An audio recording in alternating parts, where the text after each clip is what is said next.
Welcome to this explainer. When we think of American history, our minds instantly go to the absolute giants Lincoln, Washington, FDR.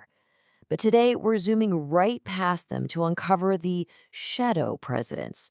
We're talking about those leaders who quietly, almost invisibly, built the modern United States and then somehow just completely slipped out of our collective memory. So let's get into exactly who they were, why history glossed over them, and how modern scholars are actually rewriting their legacies today. Now, picture the most famous presidents right now. Their faces are literally carved into mountains. They're printed on the cash in your wallet.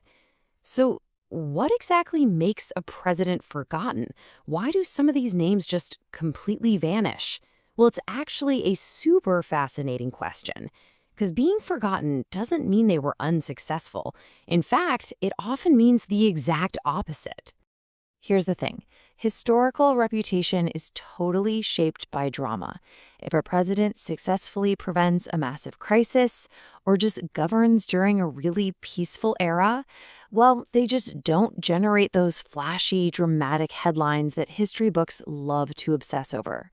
Sometimes they were just overshadowed by a legendary successor, or they lived way before mass media. Or, as we're going to see right now, maybe their time in office was just cut incredibly short. Moving right along to Section 1, Short Terms, Lasting Impact. Let's see how a brief stint can actually change everything. 31. Just 31. That is the staggering number of days William Henry Harrison served before passing away. It's the absolute shortest term in all of American history. Get this.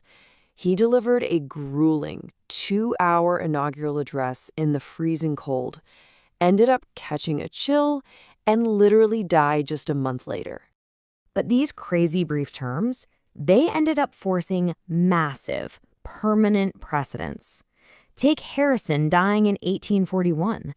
Suddenly, Vice President John Tyler had to step up and prove he was the actual president with full executive powers, not just some temporary placeholder. Fast forward to 1881.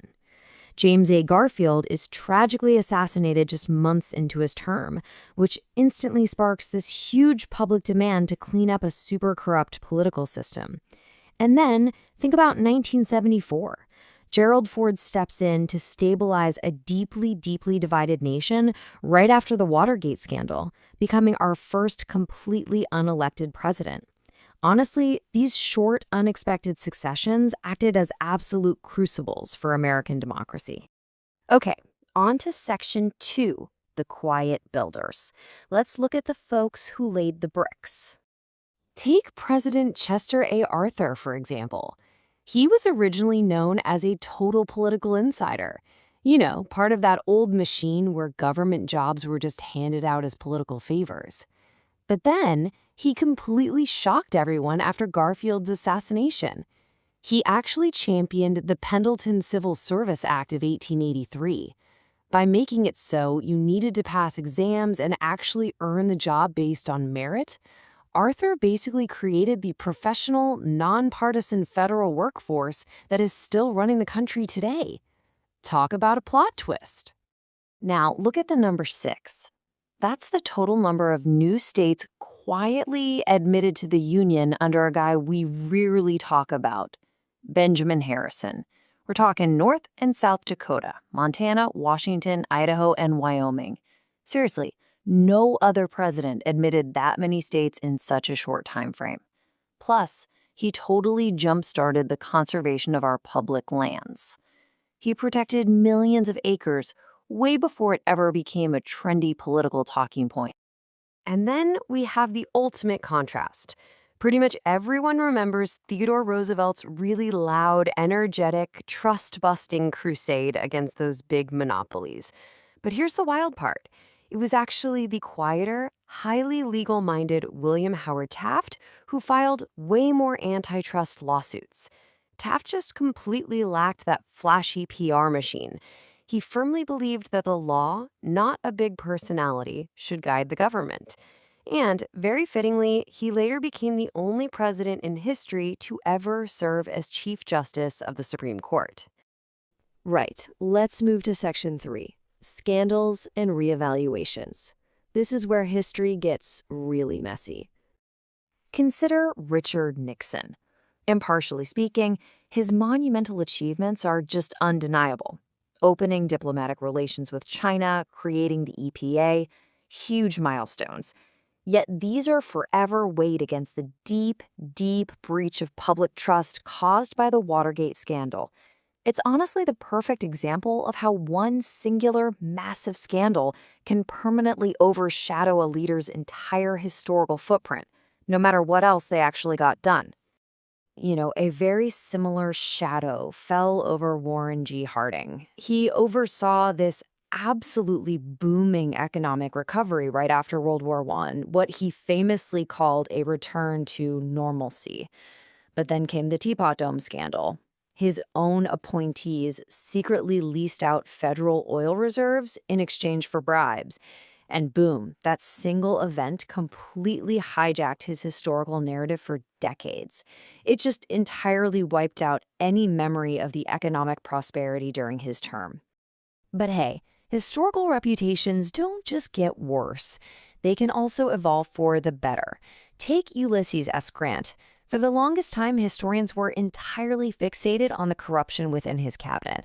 But today, modern scholars are really elevating him, specifically for his fierce defense of civil rights during Reconstruction. He actually used federal power to actively fight extremist groups and protect newly freed African Americans. It's a fantastic reminder that simply changing our historical lens can completely shift how we value a presidency. Which brings us to our final group, Section 4, Legacies in Plain Sight. So, James K. Polk is essentially the ultimate promises-kept president. He campaigned on 4 massive goals: reducing tariffs, restoring the independent treasury, settling the Oregon boundary, and expanding American territory. And guess what? He actually achieved every single one of those in just a single term. He acquired what is now California, Nevada, the whole shebang. It's an incredibly consequential legacy. Though we definitely have to note that this aggressive expansion heavily accelerated the deep sectional divides over slavery, which ultimately led right to the Civil War. Sometimes, though, quiet leadership actually echoes the absolute loudest over time. James Monroe presided over what was called the Era of Good Feelings, heavily emphasizing national unity above all else. And out of that quiet stability came the Monroe Doctrine, this incredibly bold stance that basically declared the Americas entirely off limits to any more European colonialism. And the crazy part? It's a foundational policy that is still dictating American geopolitics today. And we can actually see this same dynamic in our modern era, too. Think about George H.W. Bush. His very cautious, totally unflashy diplomacy managed the complete collapse of the Soviet Union peacefully. I mean, navigating the fall of the Berlin Wall and the dissolution of a massive nuclear superpower without sparking World War III, that was an absolute masterclass in measured restraint. Yet at the time, it was largely just overshadowed by a domestic economic slump right during his re-election campaign. So what do all these historical evaluations really remind us of? Mostly that true leadership doesn't always roar. Things like the peaceful transfer of power, our protected public lands, our professional civil service. These are the quiet, everyday legacies of leaders who just put their heads down and did the hard, unglamorous work without expecting any lasting fame. They literally built the foundation of the house we're all living in today. As we wrap up this explainer, I really want to leave you with this final thought. If history is just constantly reevaluating these quiet builders and controversial figures of our past, what hidden mechanics of today's leadership are going to define our era a century from now? I mean, will history even remember the loud, flashy moments we completely obsess over today? Or will it be the quiet precedents being set right behind the scenes? Keep questioning the history you think you know. Thanks so much for joining me.